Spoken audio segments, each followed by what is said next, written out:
કાકા તમને ખબર છે કે નહીં? શાની ખબર?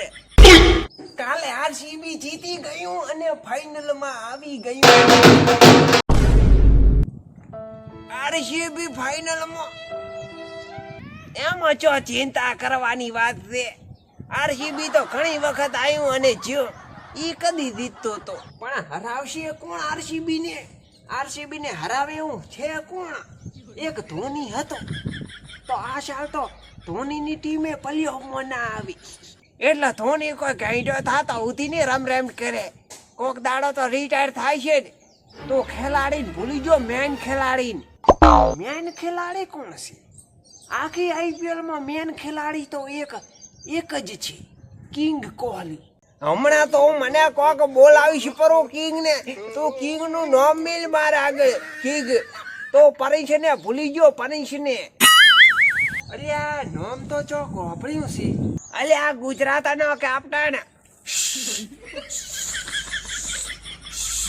હવા નેહરી ગઈ. કિંગ કોહલી નું નામ સાંભળીને હવા નેહરી ગઈ. અલ્યા હવાનથી ને હારી ઉભો રે. શુભમ અને ગિલ. હવે ગિલને આઉટ કરવી જો અહીંયા મોટી વાત છે. અમારા બેંગ્લોર નો ઓલો ફાસ્ટ બોલર છે ને, હુડા હુડી, એ હુડા હુડ રબર ઉડા ઉડ કરશે, બધાને ઉડાડી દેશે. અલ્યા તો અમારી કાઈ શક્તિ ને ભૂલી ગયો. ચોક સુના લગતા હે રૂડા. અલ્યા ગુજરાત ની કાઈ શક્તિ છગન શીખ્યો મારે નોમ. તમે એટલા મોટા ગુજરાતના ફેન હોય તો તમે ઈ કાઈ શક્તિ નું નામ બોલો. એનું નામ no.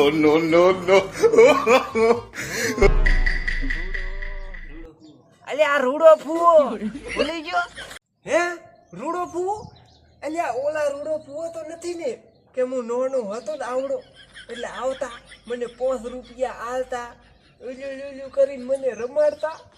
ઈયાનું તે મોટો દેખ્યો પોતો નાનપણમાં જેવો જન્મ્યો એવો, એટલે એના જેવો થઈ ગયો છે.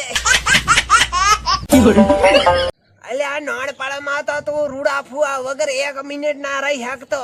પછી ઈ તને મેલીને જાતા રહ્યા વેસ્ટીનમાં. મને છોડીને જતા ને ઈયન તો આઉટ કરાવું પેલા બોલે.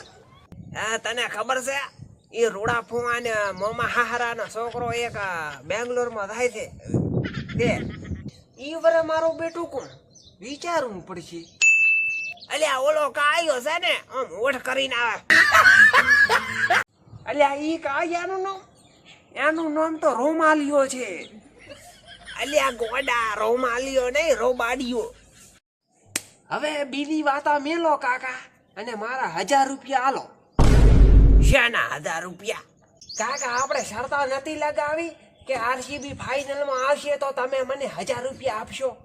પણ ઈ શરત શાની હતી ખબર છે? આરસીબી ફાઇનલ જીતે તો 1000 રૂપિયા આલ્યો એમ કીધું તું મેં ભાઈ. હવે ઈ તો નક્કી જ છે, આરસીબી જ જીતવાનું છે. નકા પંજાબ ને ઓમ કોઈ હરાવે? હા ઓમ. પણ આરસીબી વાળા ગુજરાત ને ચમ તો ભૂલી જાય છે. પણ ગુજરાત ફાઇનલમાં આવશે કેવી રીતે? ભડી તારે ગુજરાત ભેળો રહેવાનું છે. જો ગુજરાત હાર્યું ને તો આજથી તારું દડે બેટ રમવાનું બંધ. એટલે એવું ના હોય કાકા, મારે જ્યાં ટીમ ભેળું રહેવું હોય એ ટીમ ભેળું. અલ્યા પણ કેટલી વાર કેવું આરસીબી નથી જીતવાનું. બચારો વિરાડીઓ કપની રામો 40 વર્ષનો છોકરો આજની રીતે તો કદી જીતશે. હવે એ વિરાટ ને એટલો બધો કપ લેવાનો શોખ હોય તો ગુજરાતમાં આવેરો હેલા વર્ષે તો એને કપ દેખવા મળશે. આપણે એક નવી શરત લગાવવા આપી કે આરસીબી જીત્યું તો તમે મને હોટેલે લઈ જાશો અને ભરપેટ ખવડાવશો. હા લગાવી દીધી શરત દા. અને ગુજરાત જીત્યું તો હું તમારા ભેળો આવશું અને હોટેલે જાશું અને ભરપેટ તમે મને ખવડાવશો. શું કીધું મારા બેટા? રેડી? રાડી છે હવે.